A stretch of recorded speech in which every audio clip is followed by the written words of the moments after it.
to your bed. Go to your bed. Can't get this one. Hey guys, welcome back to my channel. Today I thought I'd show you guys a few different ways to strip 14-2 or Romex. My X-Acto knife broke on me, so I had to buy another one, but I can't get it open.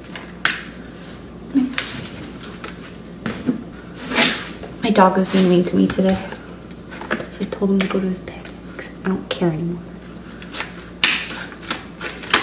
I don't know why he like growled at me.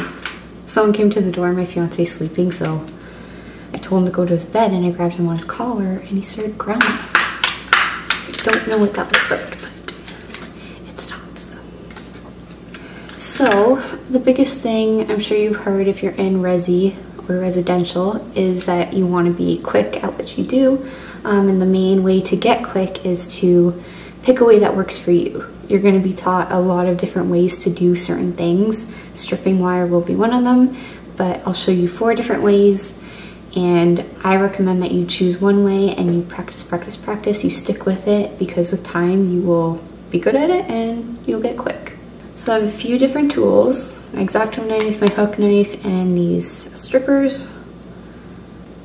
And if you don't know what Romex looks like, it normally looks like this. It's called 14-2 because you're probably not going to be able to see that.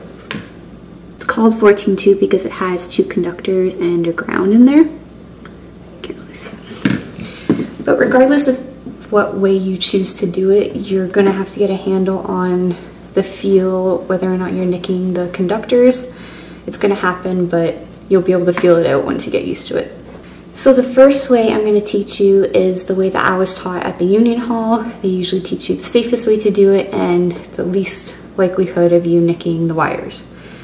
So I'm going to use this X-Acto knife. My journeyman old journeyman actually taught me a trick. Trick that when you get new knives or you switch your blades out, it's super, super sharp right now. But normally, I have a new one because I bought a new one, but you would just go up to some concrete and you rub it against it. So my puppy just came and laid with me. I think he feels bad. But anyways, you wipe it against the concrete and you get it rough so that it's not as sharp. It'll have little bits in it. The last one I had it for a year and a half and I didn't switch out the blade, but I lost it, so now we're starting out fresh. So for this first example, normally this would be obviously like on a stud like this and you wouldn't be holding it in both hands or the way that I'm holding it, but they taught us to find the groove. You're going to want to find the groove between one of the conductors and the ground. And then what you do is hold your knife like this, and you're going to want to put this blade in between the groove. Try to go on the other side. Do you see those grooves, that middle groove? You're going to want to put your blade in between there. I'm going to try to do this so that you can see. So right about there. It fits nicely in between. And then you just cut. So this one's super sharp, so it went right through as it should. And then you're going to want to pull it apart. And you'll have this. So the way they taught us from here, because obviously you need a few inches, you need 6 inches coming out of the box, you would grab the ground and you would rip down. And then eventually it would rip the rest of that. My hands are sweating for whatever reason, so. Yeah, so you would just pull that and it would tear through the insulation. The reason I don't like this method is because when it's hot out, the insulation gets super rubbery and sticky, so it's harder to pull through. And then on the flip side, in the winter time, this is super hard and it's hard to get through, or it's cracking. So I don't like this method. It's hard on the hands, but that's how they taught us at the union hall. And I don't want to waste too much because I stole this from my fiance. So we're just going to cut off this piece. Now the second way I'm going to show you is is kind of similar to the first one, but it's just without ripping. So instead of ripping, I would just find where my 6 inches is and cut straight down. Or up in this case. And then you can expose the conductors, pull out the bottom.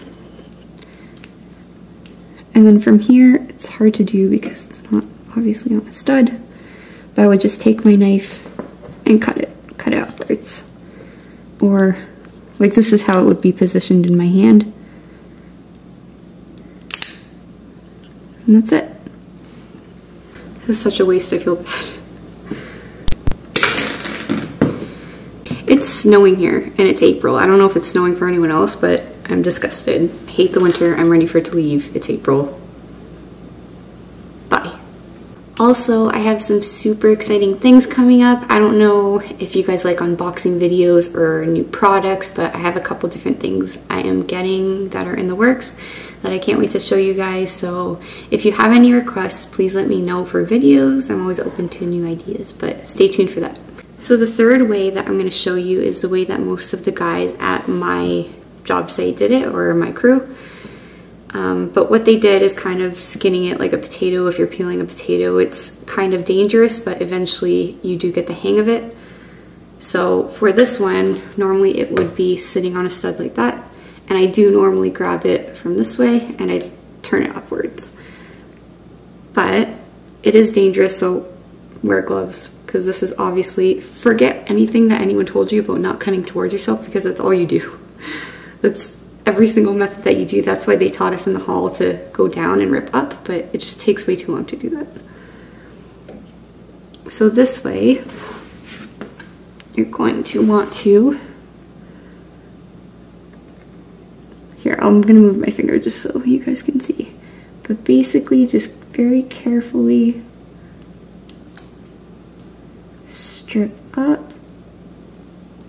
And usually I move my hand as I'm going. It's easier when you're doing it in the downward position and it's actually stapled, but right now it's kind of hard.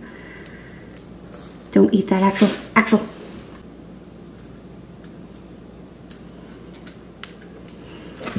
When it's on the stud, it's easier to get it in one straight motion in one piece.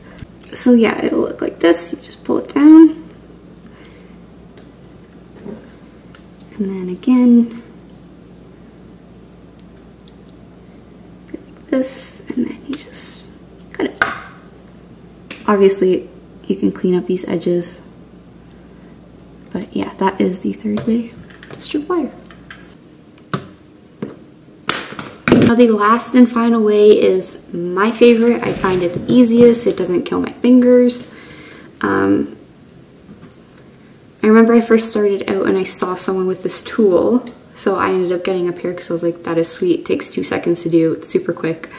But these strippers, they come, there's different brands that have these, but I've showed them in previous videos. Are you gonna show? But they basically have 2 slots, one for 12-2 and one for 14-2.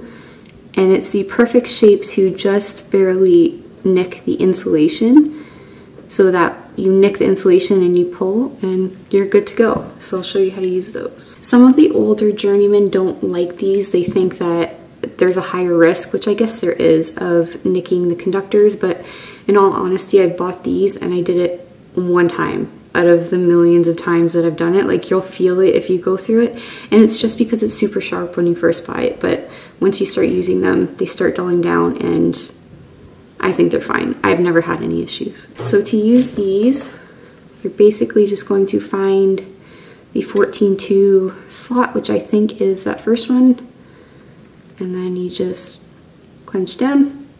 I give it a little wiggle. Sometimes I hold it like this, especially in cases where it's not stapled down, obviously. But you just hold and you pull. It comes just like that.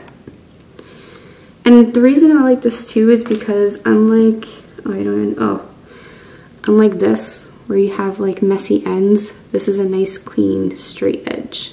It just looks nicer. I have a little bit of OCD, and you'll get that as you go. But yeah, so these are the Klein tools.